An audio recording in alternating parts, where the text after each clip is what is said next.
minutes lah, so that you can recap whatever that we did. All these things are being considered to be available inside your LMS and also will be asked inside your exam. Exam anda nanti akan ada, kita panggil sebagai competency assessment using computerized data analysis. So anda mesti tahulah cara nak analyze data.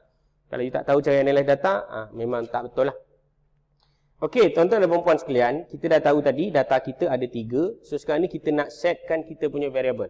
Variable yang pertama tooth length, variable yang kedua type of supplement, variable yang ketiga adalah dose level. Tengok cara saya fikir, senang je.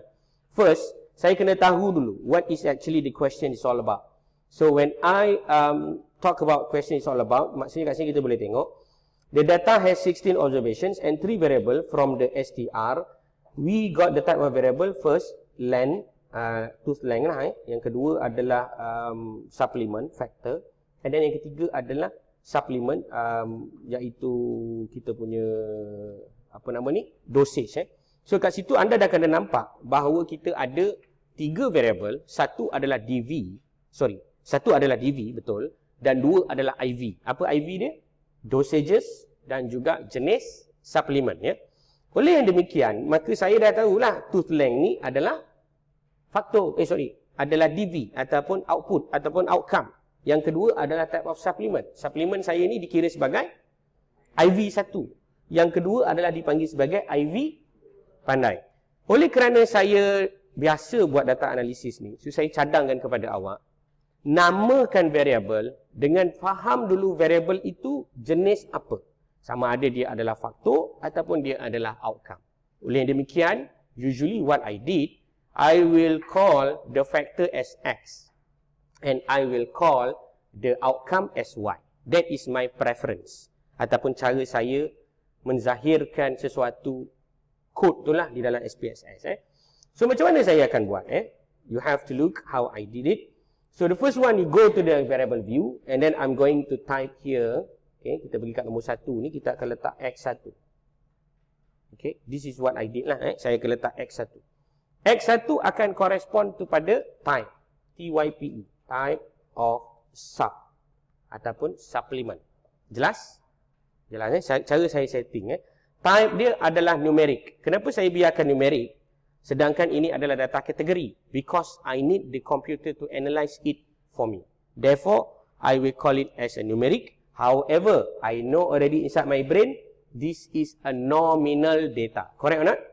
Nominal data. Therefore, I need to insert something on the values. Faham Contoh gender kan. Kalau gender, laki 1, perempuan 2. So values ni kena isi tak? Kena isilah. Sebab dia adalah, kita perlu ajar komputer yang tidak berapa pandai ni. Dia tak tahu male tu apa, female tu apa. Dalam kes ni sama juga. Dia tak tahu OJ tu apa, VC tu apa. So kita akan letakkan values. Okay, this is the first step. But when you do all this, actually you already did something wrong. When you do this, actually you did something wrong. Therefore, I'm going to delete it first. Saya dah tunjukkan kepada anda satu cara yang senang dibuat, tetapi ada possibility yang anda akan susahkan diri untuk analyze. Sebab anda tertinggal satu step yang utama. Apa dia? Pandai. Saya suka jawapan tu. Sebab biasanya ID ni kita perlu ready kan, kerana kita nak tallykan dengan sumber data kita, ya. Oleh demikian, saya akan buat satu kolom namanya ID pada Excel. Dan saya akan letak nombor 1 dan 2. Dan saya akan segate lah. Ini dipanggil teknik segate. Tujuan dia adalah untuk mendapatkan nombor 1 sampai 60. Jelas? Tolong buat sekarang. Dah buat tak? Bagus.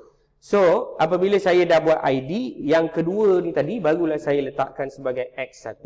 Dan saya akan letak kat sini sebagai type of sub. Type of supplement. Correct or not? Okay, and then the next one will be the X2. So the X2 are going to be those.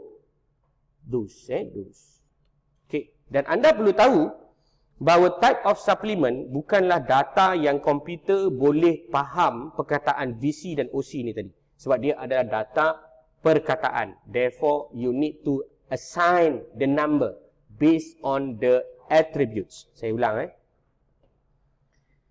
Data seperti type of supplement adalah nominal. Betul tak?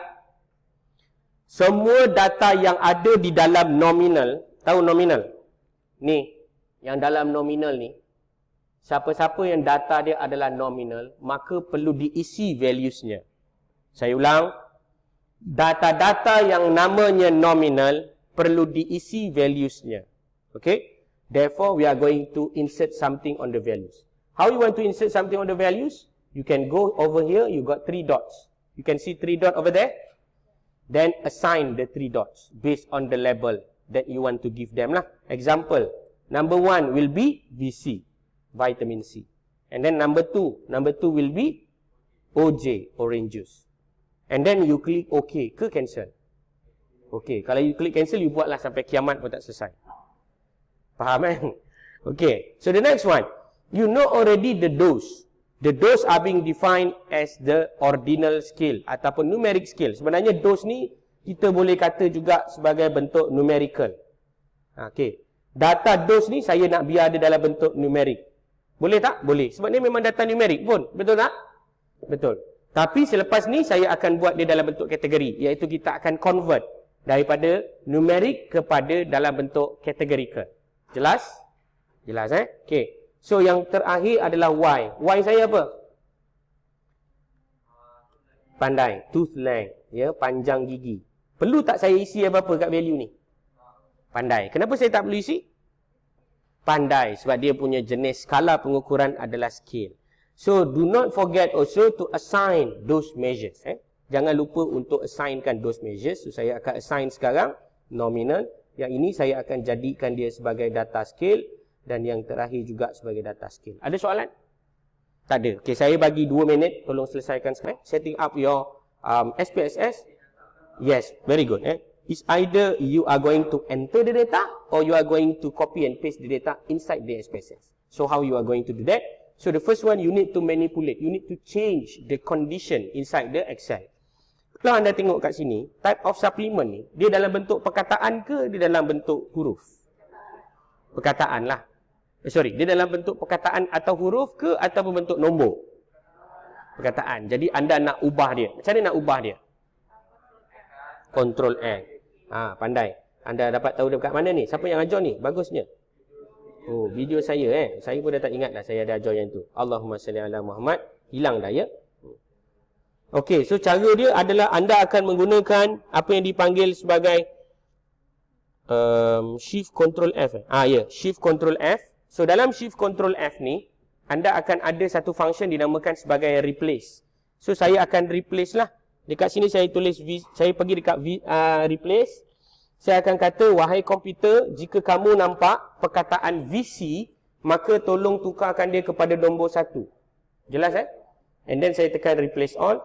Same also goes to the another word, which is the OJ. Wahai komputer, jika anda mendapat perkataan O dan J, then please help me to replace everything it using number 2. So now the data is already considered numerical for all the conditional variable that we set inside our Microsoft Excel. Ada soalan tak? Tak ada Ada 2 cara kan, kalau awak tengok dalam video saya, ada 2 cara macam mana anda nak tukar perkataan kepada nombor. Pertama, menggunakan Shift Control F dengan menekan butang replace dan replace all. Ataupun anda boleh gunakan filter. Apa dia? Okey, contoh filter ni, saya ulang balik semula lah kalau saya boleh undo balik. Okey, kalau anda pakai filter tuan-tuan dan puan sekalian, you can go into the data and then you can find the filter over here. Okey, dekat data ni kita ada filter.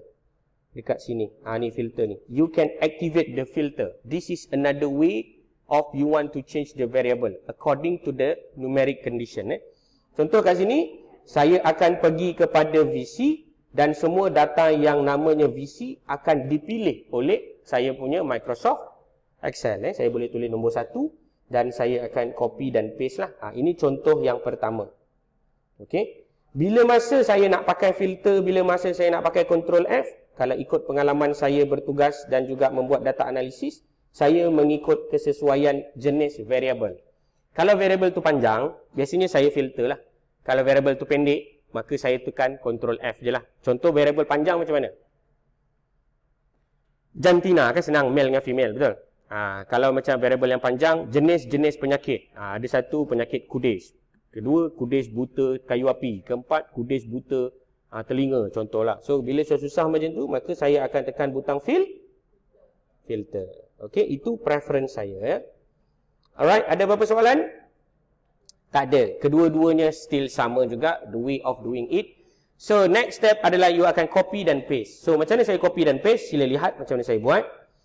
The way that you want to copy and paste the data much more easier is something like this. You can go into the top versions of your ID, which is the number 1. You can use 2 of your hand over here. Shift, Control, right hand, down arrow. So that is the example. Shift, Control ke kanan, ke bawah. Dan anda akan automatically select all the data. And then go to the copy, Control C. And then please go to your SPSS and right click ataupun Control V straight away. The data are going to be mapped inside your SPSS straight away like that. Any question? Macam mana lagi sekali ya? Ya. Data tu jadi terbalik. Bagus. Soalan yang baik. Oleh kerana itu, maka kita akan select semula balik dan kita akan tampal balik semula lah ya, sebab saya tak ikut susunan, betul tak bagus, satu soalan yang baik daripada sahabat kita. So saya akan betulkan susunan ini. Saya tekan Ctrl X. So I'm going to reposition the variable. So the first one, I'm going to select the first column and then I'm going to paste it on the end of the column, and then the next one I'm going to delete it and I'm going to repeat it again, which is the Shift, Control, right hand and then down arrow, something like this. Shift, Control, right hand, down arrow. Faham? Control C, pergi kepada data dan juga paste. Dia akan replace balik lah. So, whatever that already been commented by your friend is good and is correct. I wrongly copy and paste it because the positions need to be rearranged. But now, it's already in order. Okay? So far so good? So far so good okay. Make sure you all can do this Masa exam, semua trik-trik ni memang tidak akan diajar. Anda memang kena buat sepantas kilat ya. Jangan terkejut nanti Kalau keluar data-data macam ni, anda masih terkial-kial lagi, nak Ctrl C, Ctrl V, selamat jalan Romeo. Okey, dan okey. So saya akan pergi selanjutnya. Dia jangan lambat-lambat. Lambat-lambat ni nanti anda akan ketinggalan. Baik. Because I already explained before about the normality assessment, or we call it as the how you want to measure the normal distributions of the data, then please allow me to share with you how to run it. Macam mana kita nak run data analysis with regard to the normality assumptions, whether this data is considered normal or this data is considered not normal. How you want to do that? The first step, anda akan pergi kepada perkara berikut. Pardon? A1 X1 adalah type of supplement, betul lah? Maksud awak kenapa dia keluar VC? Alright, bagus, soalan yang baik. Ini adalah kepada sahabat-sahabat yang baru first time guna SPSS. Inside your SPSS, they got the shark dudu button. Ini saya panggil lah shark dudu. Namanya adalah value label sebenarnya, value label. So anda boleh klik value label ni and then the label are going to be changed. Why I call it shark duduk? So that I can make my son and kids quiet lah. Baby shark duduk. Tak boleh nyanyi sangat, nanti kan kena copyright claim sebab rhythm tu dengar. Okey, nampak ya? Ni adalah value labels. Kepada mereka yang mungkin bila tampal tiba-tiba dia keluar nombor, so anda jangan khawatir kerana anda boleh tekan value labels to change it. So if your data is actually a nominal scale data, or you have values on your data that already being set prior to the setup of your data file, so maksudnya anda punya data tu betul lah. Kalau data tu tak berubah seperti yang saya punya, maka wrongly set lah dalam you punya data set. Jelas ya? Okay. Now, we are going to the third step, or the next step, is actually analyzing the data for the normality assumptions. We are going to identify whether the data is normally tabulated or the data is not normally tabulated. What we are going to focus? We are going to focus on the data that are going to be analyzed in the future. In this case, usually we focus on DV ataupun dependent variables, which is our Y. Dalam case ini adalah tooth length. Setakat ini jelas? Jelas kan? Saya kalau tengok anda dah start tanya belakang depan, maksudnya anda tengah ada kekalutan, maklumkan kepada saya supaya saya boleh pause dan bantu. Ya? Okey. So, kita, tak apa, saya pause dulu. Dan saya